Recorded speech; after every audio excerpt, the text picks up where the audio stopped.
Почитувани гледачи, добро ни дојдовте. Ново издание на информативната емисија ТВ Објектив на програмата на КТВ телевизија.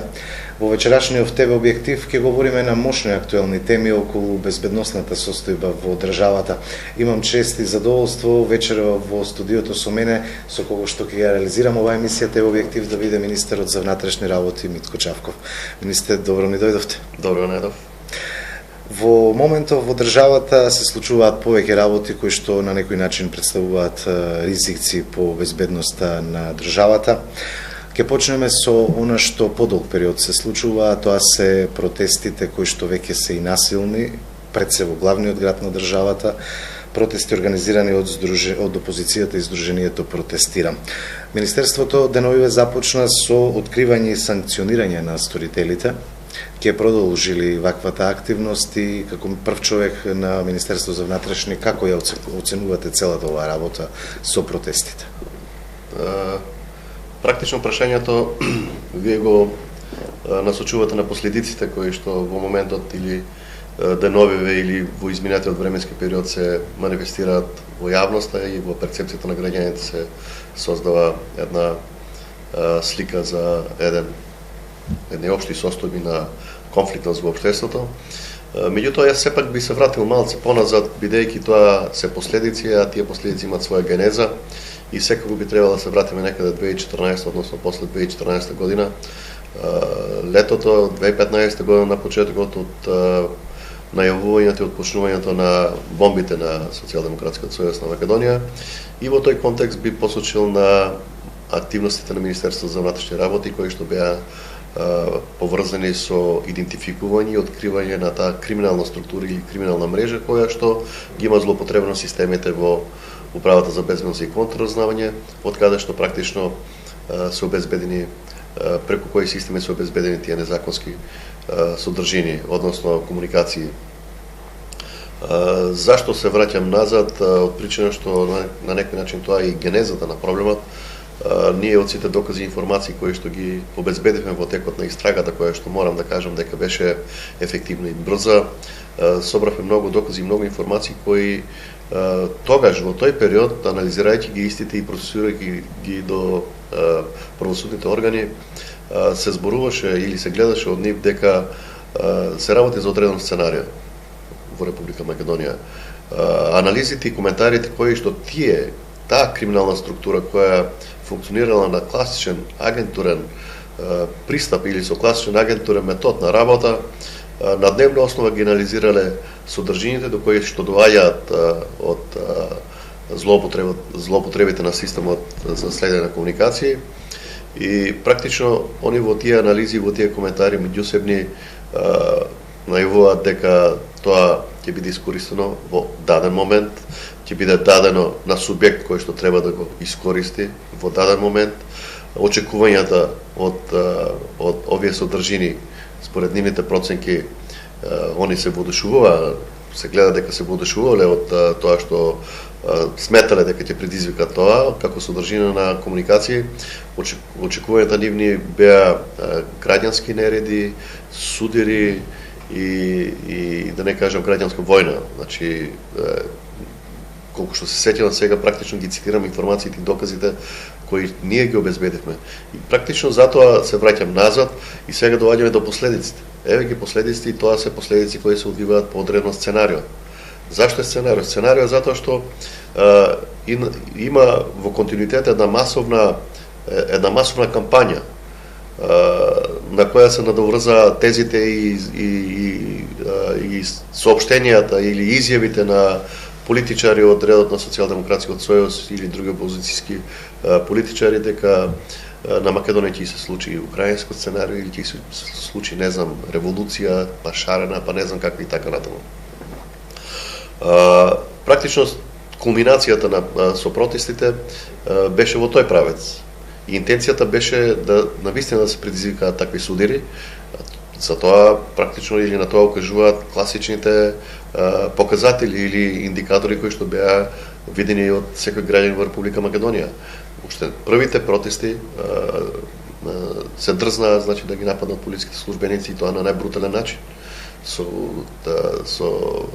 напаѓајќи ги со камења, со тешки предмети, со цигли и така натаму. Имавме повредени полициски службеници, имавме уништена доста опрема, зборувам за првите протести, па после тоа нели кулминира, граѓаните беа сведоци на една деструкција или на едно вандалско однесување на поединци, насочено кон оштетување на виталните објекти во Република Македонија, како Собранието на Република Македонија, како владата на Република Македонија. И сега полицијата беше изложена во една ситуација на притисок, јавен притисок. Од една страна имате незаконски или вандалски однесувања, од друга страна имате загрижени граѓани кои барат или кои инсистираат од полицијата да реагира. Во тој временски период јас морам да ги пофалам полициските службеници, беа многу професионални, не дозволија да влеземе во нивното сценарио, односно во сценариото не на протестантите генерално. Ќе направам дистинкција тука. Значи не ги мешам сите протестанти или не ги ставам сите протестанти во исти кош. Секој граѓанин или секој здружение или секоја политичка партија има легитимно право или уставно право за протести, меѓутоа тука се осврнувам јас на хулиганите кои што буквално ги злоупотребуваат секои протести кога се организираат. Сте били сведоци ланската година пред влада и така натаму. И само една паралела, замислите сега да биде објект на напад Белата куќа во Соединените американски држави или Foreign Office, не знам, или не знам други витални објекти во западноевропските метрополи и така натаму. Така да полицијата беше во еден така сложен во едни сложени околности мораше да делува, но главната поента за нас беше да не навлезем во сценариото, па да го добијат тоа што го сакаат судир со граѓаните. Тоа нема да го дозволим. Деновиве се почесто се слушаат коментари од оние кои што протестираат, оние кои што се дел од така наречената шарена револуција во државава, дека ќе се продолжи да се противат на псењата кои што ги спроведува МВР и дека ќе продолжат со протестите, бидејќи нели нивната цел е доведување на власт или доаѓање освојување на демократија. Ќе продолжи ли МВР да ги расчистува сите оние ситуации каде што има кршење и рушење на имотот на државата? Па граѓаните, јас мислам дека во најголем број не ги прифаќаат таквите деструктивни методи на делување. Сигурно е дека ќе продолжат со протести и со демонстрации, но исто така е сигурно дека полицијата ќе реагира на законски и пропорционален начин на таквите деструкции, како што и реагираше до сега. Поднесени се повеќе кривични пријави, поднесени се повеќе прекршочни пријави против една структура на лица или една групација на лица насилници кои што имаат и криминални досија, така да полицијата нема да биде нем посматрач на овие состојби, ќе си продолжи да се реагира во рамките на законските овластувања и надлежности. Голем дел од македонските граѓани ги интересира, министре, безбедна ли е државата, можно ли е да дојде до граѓанска војна, можно ли е некој од тие сценарија за кои што пред малку и рековте да се реализира и да се втурнат граѓаните во онаа братоубиствена војна? Значи, безбедносни ризици во Република Македонија постојат, како што постојат безбедносни ризици во регионот и во цела Европа. И сега ние ги коментираме прашањата кои што се актуелни поврзани со протестите и тоа што се случува на протестите. Каде се проблемите со бегланската криза, која што не е завршена? Каде се проблемите со безбедносните закани од насилен екстремизам? Каде се актуелните закани од исламски фундаментализам? Каде се заканите од тероризам? И тоа е неодговорно политичко однесување во услови или во контекст на такви регионални закани или европски или ако сакате светски закани да се однесувате на начин како што се однесуваат сега дел од протестантите. Тоа значи истоштување на полицијата, тоа значи дефокусирање на полицијата од вистинските закани и релоцирање на значителен дел од персоналните капацитети во обезбедување на таквите протести. Но како и да е, и покрај таквите ризици, полицијата има силни институционални капацитети и јас сум сигурен дека како што и во минатото граѓаните на Република Македонија беа сведоци на успешни акции кои што полицијата ги спроведе за заштита на безбедноста и на интегритетот на Република Македонија, како што беше случајот во Куманово, како што беше случајот со исламски фундаментализам, Келија и така натаму. И во овој контекст сега на сложени прашања или на сложени околности со протести, прво ќе зачуваме безбедносната состава, второ, нема да дозволиме сценарио на граѓански судиња. Рековте дека се уште е неизвестна состојбата со мигрантите, тоа е реална закана, постои. Каква е, министре, состојбата на нашата јужна граница? Состојбата на нашата јужна граница во моментот, знаете дека имаме таму исто релоцирање на дневна основа голем број на полициски службеници од почнувањето од ланската година, од 2015 година, некаде досега, по некои статистики кои што колегите ги влече, околу 10.000 полициски службеници до сега се свртеле таму со нивни активности во рамките на ангажманите. Зад нас е бранот кој што беше таков како што го видоа сите граѓани на Република Македонија на дневна основа по 8, по 10.000, по 12.000 бегалци, но тоа е друго прашање на глобално ниво, кога имате насилства, војни, сиромаштија на едната страна и тенденции од таму да отпочнат масовни бранови на придвижување на граѓани или, ајде да не кажам, нова преселба на народи, и од друга страна имавте неуспешни европски политики или непостојање на конзистентна европска политика која што требаше да биде подготвена да се справи со ваквиот бран. Ние како Република Македонија на почетокот граѓаните беа сведоци дека имавме навистина еден добро организиран систем на менаџирање на национално ниво, на регионално, на локално ниво. Практично беа вклучени сите субјекти кои што на некој начин има удел во справувањето со овие бегалски бранови, и хуман аспект, и безбедносен аспект и така натаму. Република Македонија во тој период ја покажа солидарноста и со бегалците, и со државите членки на Европската унија, и беше клучен фактор во затварањето на западно-балканската рута. Меѓутоа, пред некој ден изјави дека бегалската криза не е минато свршено време. Сега таа е трансформирана преку активирање на организирани криминални групи, криминални мрежи кои имаат меѓународен контекст на нивното криминално делување, значи вклучени се криминални мрежи од Република Македонија и од други држави кои сега гледаат профит практично во да заработат практично на проблемите со кои се случуваат бегалците и имигрантите. На дневна основа сигурно од 100 до 200 бегалци ние попречуваме да влезат во Република Македонија, идентификуваме лица, криминални групи, ги зафаќаме, учествуваме во меѓународни истраги, така да нова димензија има добиена бегалската криза во делот преку Република Македонија, но тоа е прашање кое што е сега во моментот актуелно. Не значи дека според сите проценки нема да ќе бидеме исклучени или ќе бидеме заобиколени од некои пак помасовни бегалски бранови, како што се и проценките и најавите. Знаете, државите од Северна Африка и од рогот на Африка, навистина, според сите показатели, постои латентна или потенцијална, не латентна, туку потенцијална опасност да тргне нов бран. Имате веќе пробивање преку Либија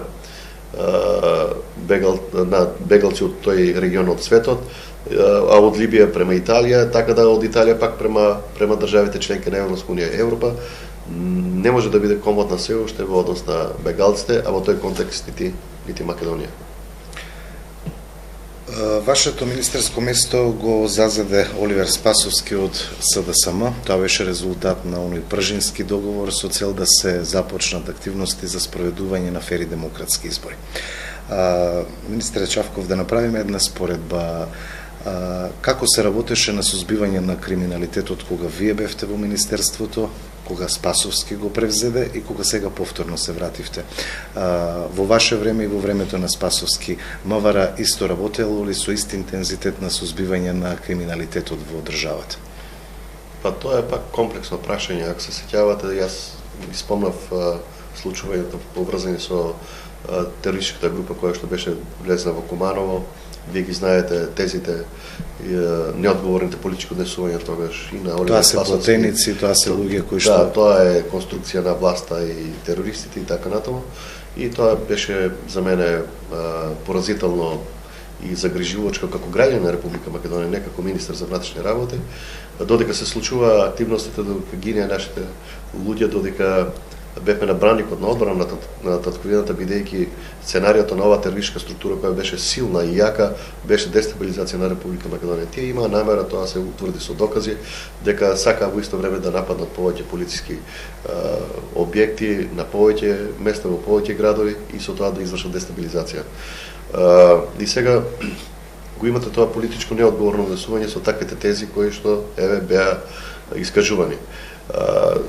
Поетата ми е да посочам на една негативна кампања или на едно сценарио со кое по секоја цена се настојуваше да се создаде една перцепција во јавноста која што не кореспондира со реалната состојба во Република Македонија.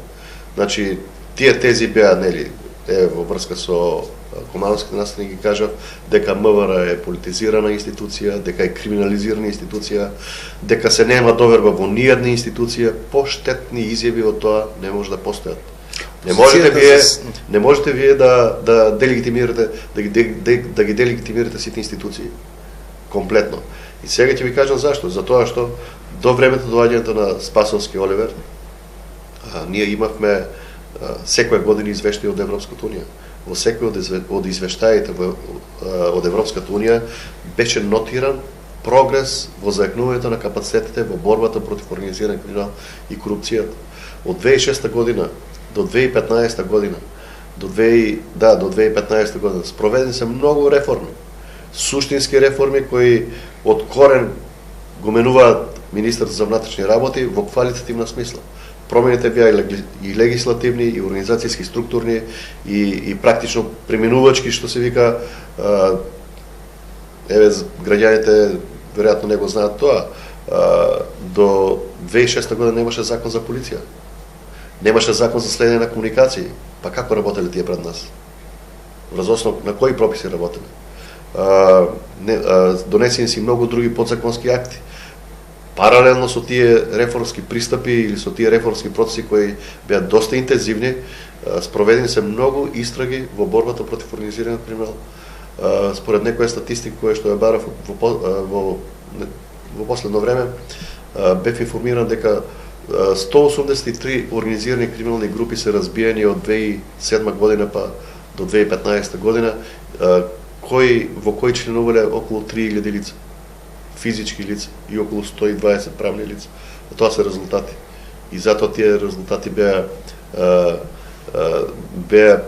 не само валоризирани од граѓаните на Република Македонија, туку и од независни странски институции. Независни странски институции, кога зборувам, ги спомнав извештаите од Европската комисија за напредокот, извештаите на Стейт департментот за капацитетите на државите за борба против трговија со луѓе, и Република Македонија е во прва категорија на држави со неколку држави членки од Европската унија. Значи со неколку држави членки на Европската унија. И тоа се практично показатели или потврда на тоа што се случувало на квалитетивен план во Министерството за внатрешни работи и Република Македонија. Па имате 2006 година, се сеќавате, по индексот на перцепција за корупција, Република Македонија беше на 105-то место, да. Ние за неколку години се симнавме на 83-то место, така да тоа е за многу процентни поени спуштање надолу или подобрување на состојбите. Исто меѓународни показатели кои што ги потврдуваат овие тези се истражувањата кои што ОПСЕ ги спроведува последните 12 години. Значи последните 12 години ОПСЕ, мисијата на ОПСЕ на секои 2 години спроведува истражување. Истражувањето го вршат тие преку независни агенции. Резултатите од овие истражувања покажуваат контролиран пораст на довербата на граѓаните на Република Македонија во полицијата. И оваа фактичка состојба се сакаше да се наруши со создавање на лажни перцепции, но сето тоа беше, пак ќе ви кажам, во рамките на едно сценарио кој го видовме од инсталацијата на агентурната структура и мрежа во УБК, најавите за бомбите, самата објава на бомбите и веќе протестите кои што требаше да го закружат процесот на според нивните критериуми враќање на демократијата и други празни флоскули, така да не кореспондира тоа што е практично обид или создавање на перцепција од овие структури кои работат по одредено сценарио со фактичката состојба која што ја посочив, а која што потврдена со меѓународни показатели.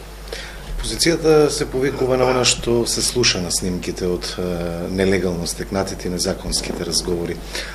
Тие велат дека токму сите тие обвинувања на адреса на Министерството за партизираност, селективност при пристапот го кажувало тоа што го говорела министерката поранешно Јанкуловска. На сето оваа криза, на тој договор од пржино излезе и специјалното јавно обвинителство. Соработувате ли со СЈО и ќе продолжи ли таа соработка доколку ја има? Ќе почнеме од крајот на прашањето. Секој дека соработуваме ќе продолжиме да соработуваме. Тоа е наша должност и обврска, не само со специјално јавно обвинителство, и со останатите институции на системот во Република Македонија. Меѓутоа, тоа што кажувате дека се држат до содржините, до тоа што било слушнато од содржините кои што беа објавени во рамките на тој нивни проект за дестабилизација на Република Македонија, јас би го нарекал. Ако внимателно се слуша најавата на пресконференцијата, самите содржини кои што се слушаат, тоа е како север и југ, значи и на тој начин сакаат да создадат таква една перцепција во меѓу граѓаните, но со тоа си направија голема штета самите на себе. Зашто?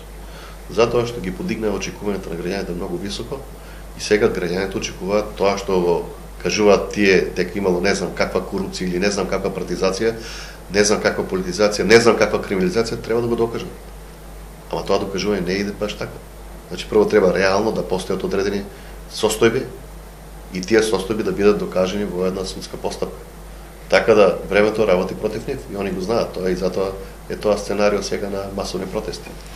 Во извештајот на Прибе се бара одредени реформи во Министерството за внатрешни работи, со која динамика се реализираат тие и што се очекува по целосно имплементирање на истите.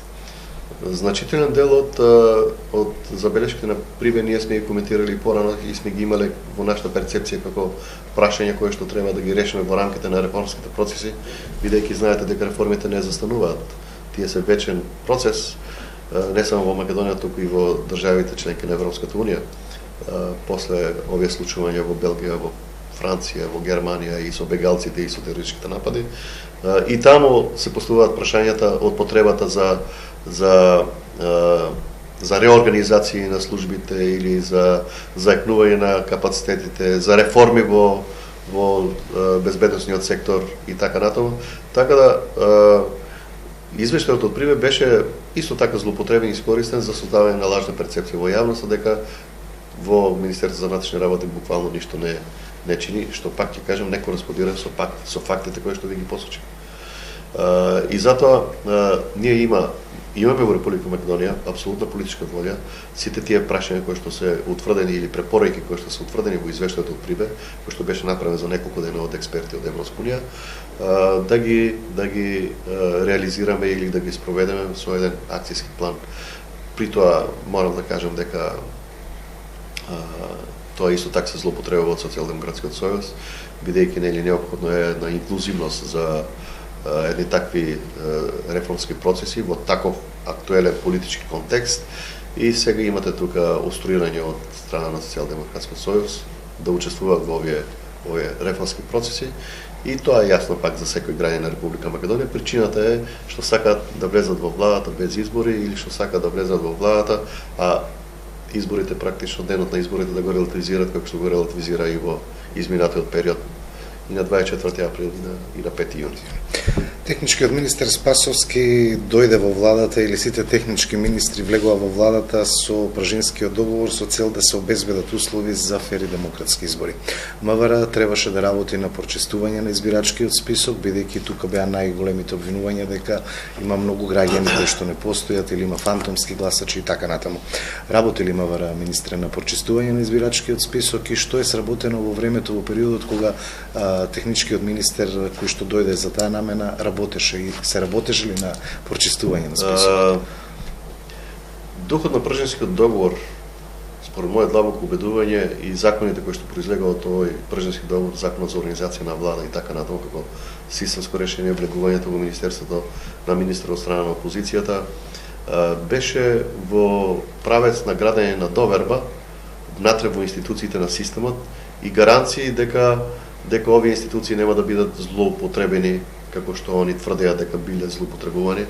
Меѓутоа, сосема спротивно на духот на Пржинскиот договор, спротивно на духот на измените на законите кои што беа донесени, граѓаните на Република Македонија беа практично сведоци на едни деструктивни иницијативи, буквално водење на хајка од страна на овие луѓе што влегува во власт.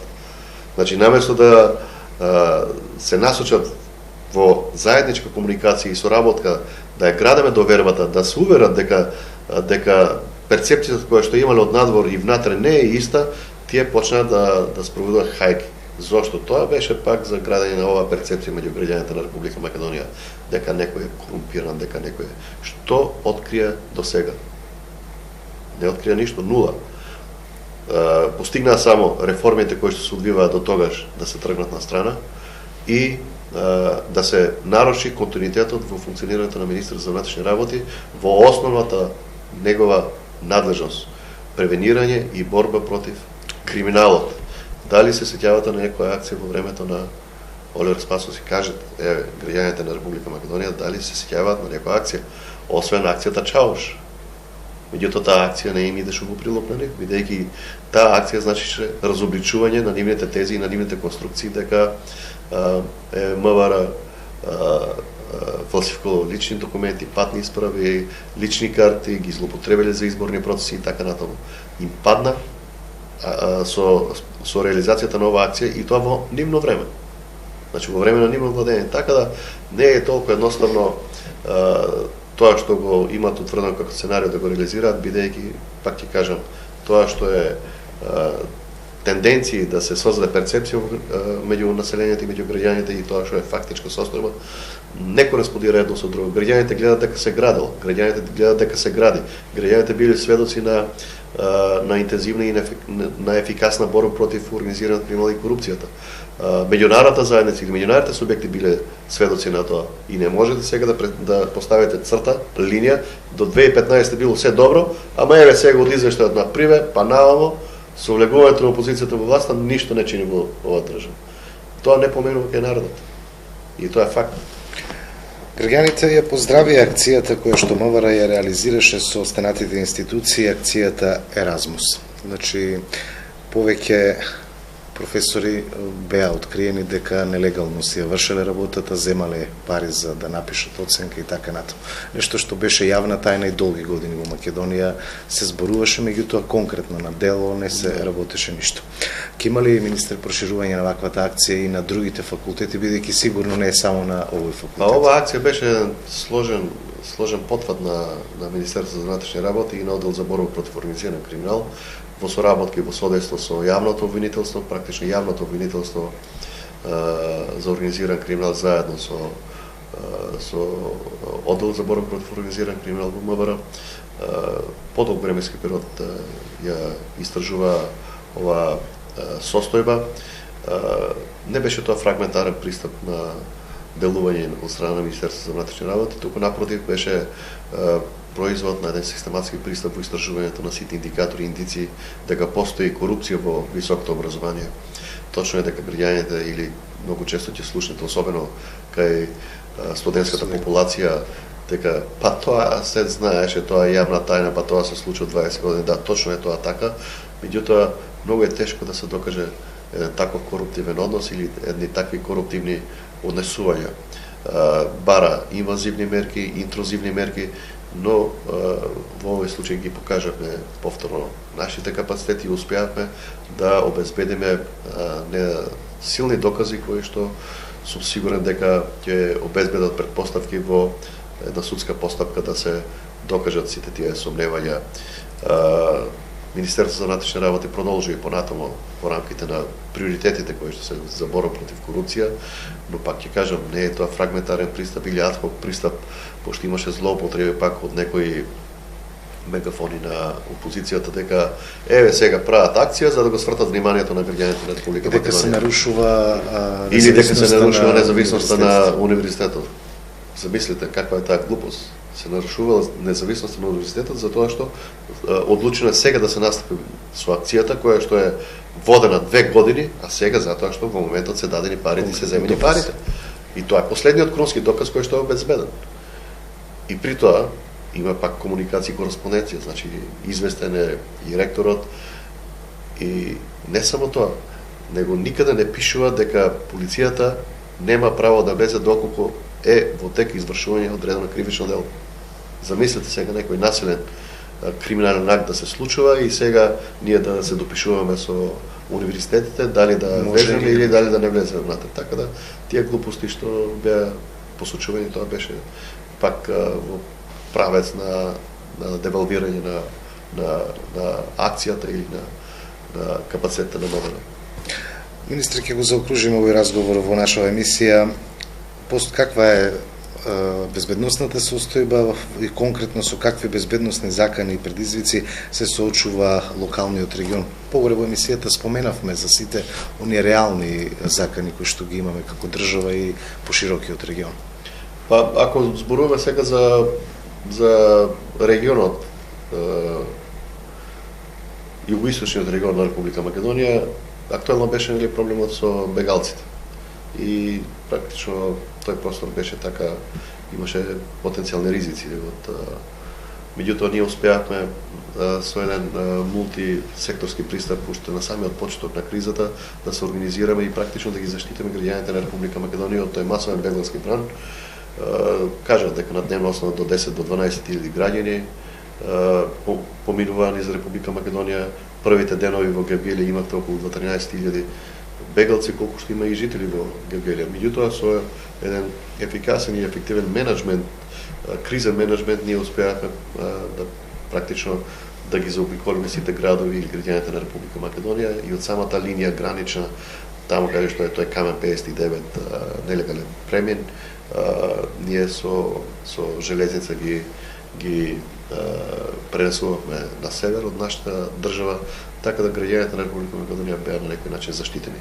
Меѓутоа, повторно ќе кажам дека ризиците се актуелни, постојат сега криминални мрежи функционираат, ќе видите бегалци по разли позиции бидејќи редуциране влезот, штом го редуцирате се наметнува потреба или барање односно обиди да се пробијат други канали или други линии на движење, така да во основа јас сметам дека регионот е безбеден.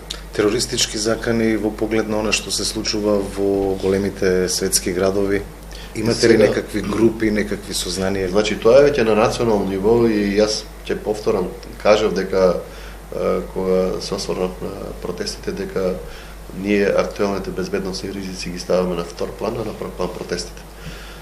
Не, значи Република Македонија, како и државите од регионот и Европа, навистина се соочува со едни реални безбедносни закани кои што мора да се согласиме се од променлива природа. Значи не секогаш можете да ги предвидите, не секогаш можете да реагирате на времено. Тоа го видовте и во Белгија, тоа го видовте и во Франција, тоа го видовте и на други места. Така да Република Македонија од Кумановскиот случај наома па и претходни случувања, информациите со кои располагаме, значи има реални закани од поединци кои што се познати по насилен екстремизам, тероризам, исламски фундаментализам. Имаме граѓани од Република Македонија кои биле на воиштата како странски борци. Еден дел од нив се вратени, еден дел не се вратени и практично тие сами по себе представуваат потенцијал за грозувачки. Ние се занимаваме практично интензивно работиме на нивно превенирање. И практично тоа се тие актуелни закани кои што се заеднички за поширокиот регион надвор од Република Македонија. И во тој контекст сите активности кои што ги спроведуваме во Република Македонија се на планот на превенирање и на временно спречување на терористички напади од една страна, но од друга страна во исто време со партнерски служби или со државите во регионот и членки на Европска унија и пошироко соработуваме интензивно на меѓународен план, разменуваме информации, така да има една интензивна активност за превенирање, меѓутоа сепак проблемот со овие протести, односно со манифестирањето на насилствата при протестите, значи во исто време и дефокусирање од основните наши полициски задачи. Министре, благодарам што бевте наши гости. Посакувам што помалку или што помалце безбедносни ризици да имаме и успешно да се менаџираат сите оние закани кои што доаѓаат, се со цел да немаме посериозни проблеми кои што би загрозиле државата. Ми беше чест и задоволство. Ви благодарам и на вас, на вашата покана. Благодарам. Почитувани гледачи, ви благодарам и вам за вниманието со кое што не следевте во изминативе минути. Наши ваш гостин беше министерот за внатрешни работи, господинот Митко Чавков. Говоревме на актуелни теми од безбедноста на државата. Секое добро со нашата програма.